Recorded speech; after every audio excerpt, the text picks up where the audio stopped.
Welcome to Sounding Board, a production of Seroptimist International of Novato, whose mission it is to improve the lives of women and girls through programs leading to social and financial economic empowerment. This program is completely created and crewed by the members of our club, Seroptimist International of Novato. I'm Freda Kaplan, and my guest today is Phyllis Gould. Phyllis was a Rosie the Riveter during World War II, building ships in the Richmond shipyard for Kaiser. She's come to represent the Rosies that are still with us, and she recently went to Washington, D.C. to visit the Vice President and the President.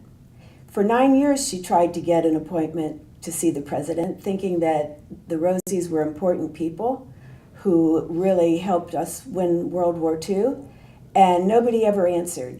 And then last fall, the last time she was going to contact them, she got a phone call from Vice President Joe Biden. And they chatted and talked for quite a while, and he invited them to come to Washington. So Phyllis raised money. She was the fundraiser for the group, and the women were able to travel to Washington, and she's going to tell us about her trip there. So Phyllis, after you got to Washington, what was your first activity? Well, my personal activity was to just rest on Sunday. Some of them went to the Smithsonian, and it snowed. And then Monday morning, the sun was shining, and the weather the rest of the week was just perfect. So on Monday, our first big full day, we went to the Pentagon and had a tour of the Pentagon. We rode in little golf cart things with a Marine walking backwards the whole way, telling us what we were seeing, and mostly it was just white walls. But he did take us to the memorial they have set up from where the plane crashed into the building, and he told us how the fire spread from the jet fuel, which run down those long hallways. And then we went, and the atmosphere changed suddenly. We went through some glass doors, and all of a sudden there's wood paneling on the walls, and it's beginning to look impressive. And we went into the Secretary of Defense, Chuck Hagel's office, and he was so nice, just really nice. Once we left there, we went to the White House, and not in the regular entrance that most people go into. It was the one to the West Wing. And we had lunch in this little executive dining room with menus, and I don't remember what I ordered, but one of the ladies was so taken by the fact that they had peanut butter and jelly sandwiches that that's what she ordered. What a waste. And we were hoping to see Michelle Obama, but she had another commitment. So she sent her chief of staff to join us. And from there we went to, I don't remember the name of the room, but it was a big room, and Good Morning America was set up there to film us and interview us. And while that was happening, Biden came bursting through a door and says, "Where's Phyllis?" And you were a celebrity to Biden. Yeah, and from that point, he pretty much held onto my hand and just kept me right there beside him. Oh, that's lovely. Uh-huh.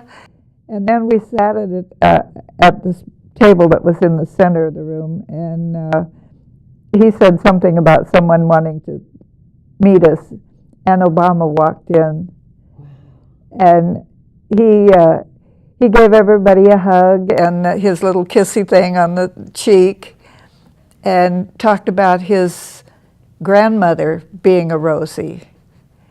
And I guess he invited us into the Oval Office, or else Biden invited us to the Oval Office, and they took pictures. And in my original letter to Biden, I had said my fantasy was to have my picture taken in the Oval Office with the president and vice president. And they did that, but I haven't seen it yet. The girl in charge said that they're getting autographs on the pictures, so I don't know how many there'll be.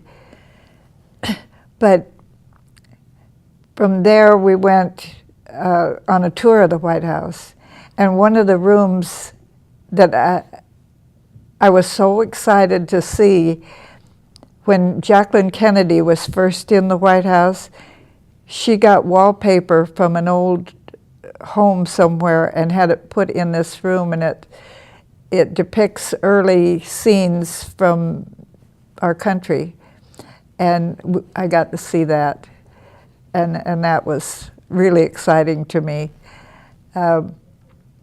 Then we'd been in there 5 hours, someone said, in the White House, and it was time to leave, and they said the press was outside.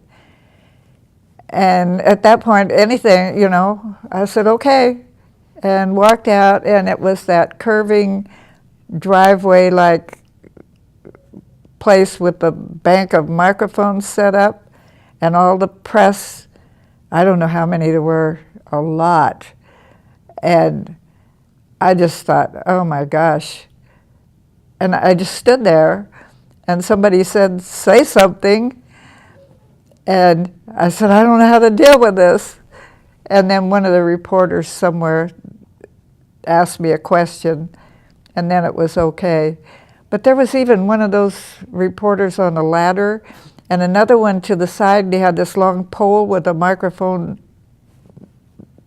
stretched over there, and waiting for you to say something important. And then the next morning, on Tuesday, we'd been told that we were invited to the vice president's home for breakfast, and didn't know what to expect. And the home is just gorgeous. But as we went inside, there was a lady there playing the harp. For breakfast. For breakfast. And this beautiful room with table, just gorgeous flowers on it. And so we sat there, and I was sitting next to the vice president, and he just talks endlessly.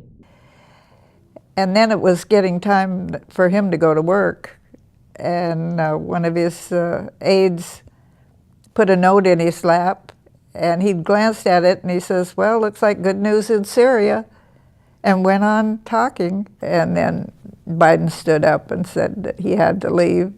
And he says his neighbors hated it when he went to work because of all the sirens. The motorcade was out there waiting for him. And after he left, the two aides said, well, if you don't have anything else to do, you can just hang out at the house. But we went up to the Naval Observatory. The house is on that property, and that was interesting. And then we came back down to the house, and we said, well, we'd like to see the gardens and the swimming pool. So they said, okay.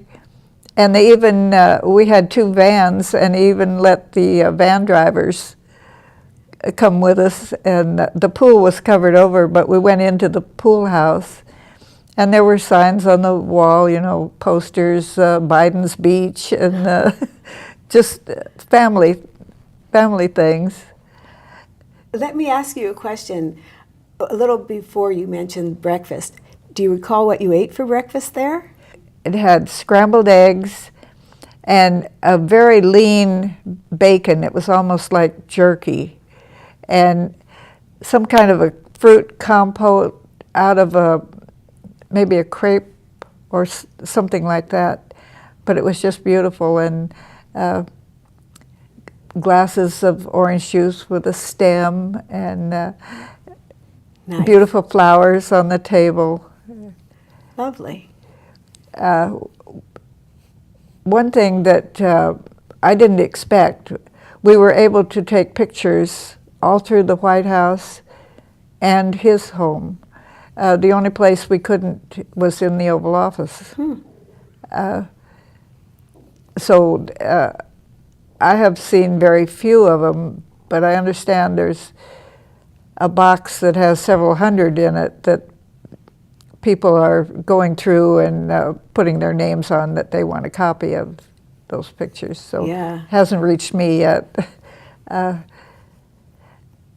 You were the one that instigated this whole experience. I think you should have a souvenir pretty soon. I hope so. An interesting thing we got from the various places we went in the White House were, I call them coins, but I think they're a medallion that represents, Chuck Hagel gave us the first one, and then the Secretary of Interior gave us one, and then we got one from Biden and one from Nancy Pelosi later. Well, we got 5 altogether. And I later talked to someone who has worked in the government for years, and he said, those are very precious, and he only has 2. So, yeah, we were honored. Yes. Yeah. Are you going to put those on your wall? No, they're metal. They're Oh. and they're in. I have them in plastic sleeves now. Yeah. So. Huh. Interesting. So you met Nancy Pelosi, you mentioned? We did. That was on Friday. We went to Congressman Huffman's office, and he had arranged for a tour of the Capitol building, and then into Nancy Pelosi's office. And she had arranged for Northern California Congress people to be there. So there were 6 Congress people there. And I think she got a little perturbed. She asked us each to say something, and some of them talked and talked and talked, and you could just see that she was wanting to have a gavel too. But so you did meet with her. Did you lunch with her?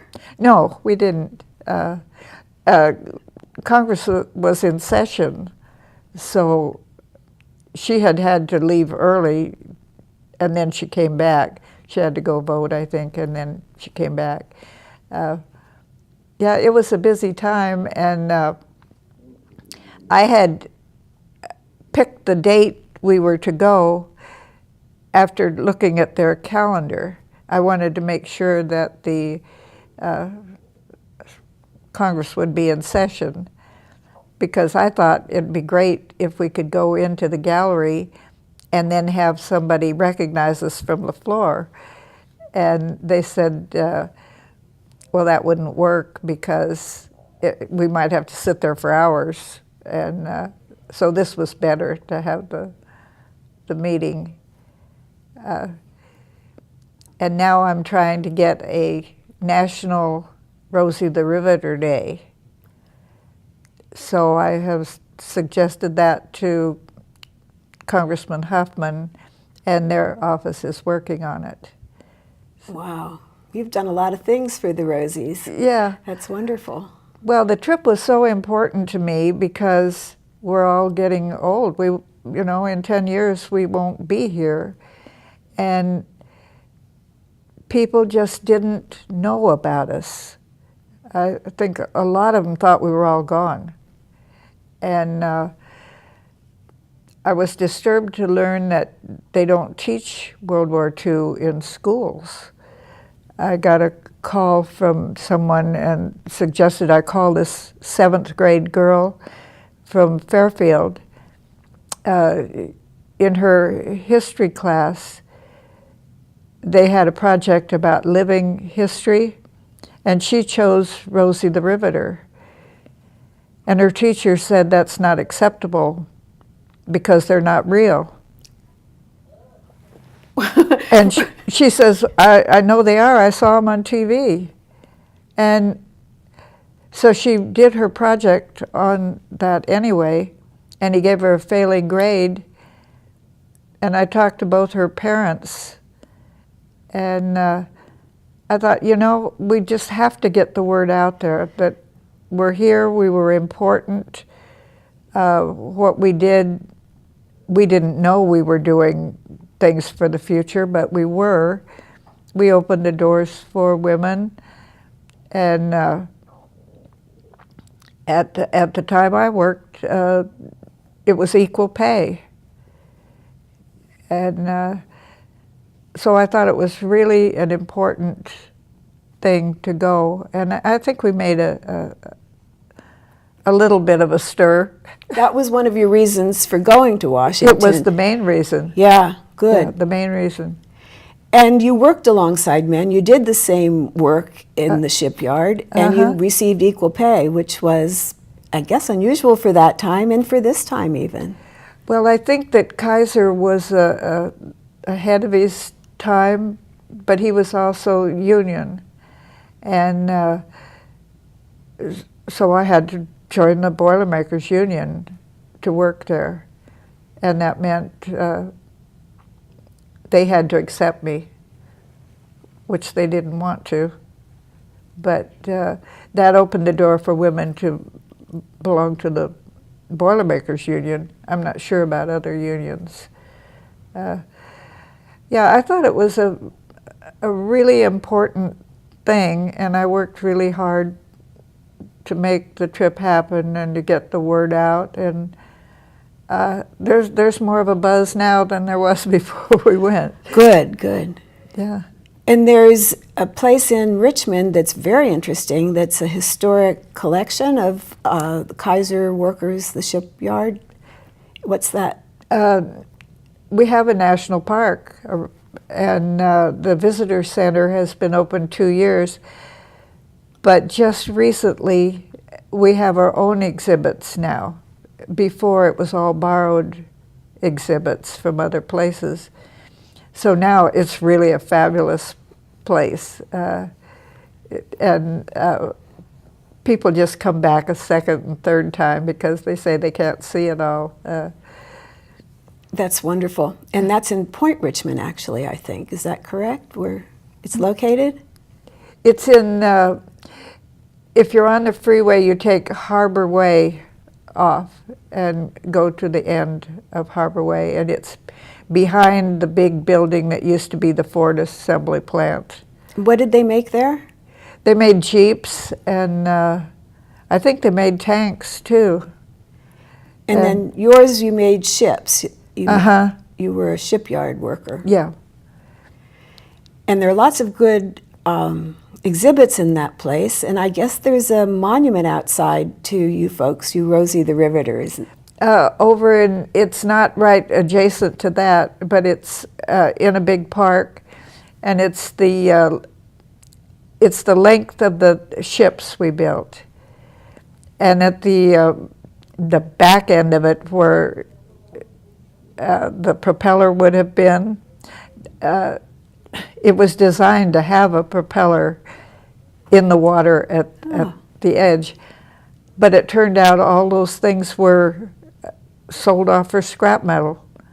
They never were able to get one. Wow, that's too bad.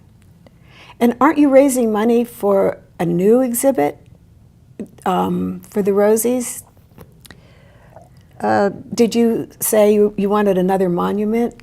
Oh, sure. That's my other project, but I haven't started really actively working on it.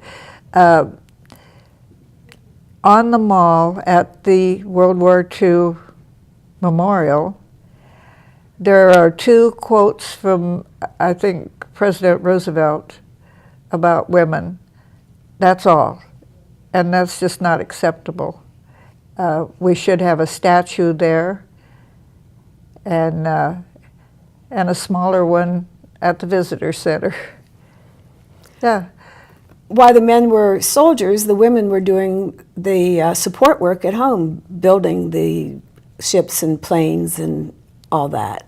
I'm not sure the war could have been won in the timely manner that it was without us. Yeah. Because as the younger men were drafted out of the shipyards, you know, they were working there, and there were young men on our crew that were drafted, and then they were filled in with women or older men or 4Fs. Yeah, it was vital. And your mother worked there, your sisters worked there? At one time, there were 4 of us women from the same family. Wow. And you were one of the very first to work there. I went to work in July of 1942. And the bulk of the women that worked there came in 43, when Kaiser sent recruiters into the middle of the country to bring families out to, he had trains available to bring them out, and housing, and a daycare center for children, the hospital for the workers. And is that where Kaiser Hospital started? That's where it started. Oh, I see. Yeah. So we tend to think of Kaiser in the present tense as just a medical facility, but really Kaiser was industrial. I see. And right after the war, he had a fleet of cement trucks painted bright pink. And speaking of pink, I recall you saying in another one of our shows that you wore scarves. You're wearing one of the Rosie the Riveter scarves today, but that when you were actually working, you did wear the bandanas or scarves. Oh, you had to cover your hair. And I wore a shirt with a collar under my sweatshirt, and I just matched the shirt color to the bandana color. Just nice. That's lovely. So, were there any other experiences that you had in Washington about equal pay for women's work? Because that was something you went there to. The day after I got home, the girl from Biden's office called, and usually it was hi Phyllis, but this time it was the government, has asked if I would give permission to use some of the things I said and my pictures to them. And so I said, okay, they could use those, and they did. For equal pay for women, which is still an ongoing issue. It is, and I was first aware of it when the park was first being considered. A group of women from the trades were having a convention, and they invited some of us, and I was surprised that they weren't getting equal pay. And they said how hard it was to fight for every little thing, and I thought we had already won that. A half a century ago. Yeah. Wow. Gee. So you're still doing work, you're still making a difference. You're still making a difference in fighting for women's rights. That's wonderful.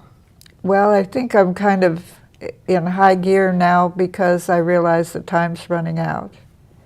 And so I'm up to doing whatever it takes. I don't know which direction it's going to go, but I'm out there. You've got a lot of good energy, and there are quotes from you, I know, at the monument, and your sister, and they're really profound and wonderful. And they're still asking you to talk about what your experiences were and why they were important. That's great. And then since I've been home, I was asked by Congressman Huffman's office to attend a meeting in San Francisco with the Secretary of Labor. and it was a conference of lots of women, and I was surprised that Nancy Pelosi remembered me and commented in her little speech, so that was flattering. And maybe she'll carry the word and carry the torch. And I do have to say, though, that we have to go now, and it's been lovely talking to you. I've been talking to Phyllis Gould, one of the original Rosie the Riveters, and you can see other programs that we've done on Sounding Board with Phyllis and learn more about the Rosie the Riveters. This time we've been talking about her visit to see the president and the vice president. Thank you all for watching Sounding Board, a production of Seroptimist International of Novato. And thank you to the Buck Institute for Research on Aging for providing us with this lovely studio, and to Leon Johnson for being our wonderful engineer. Thank you.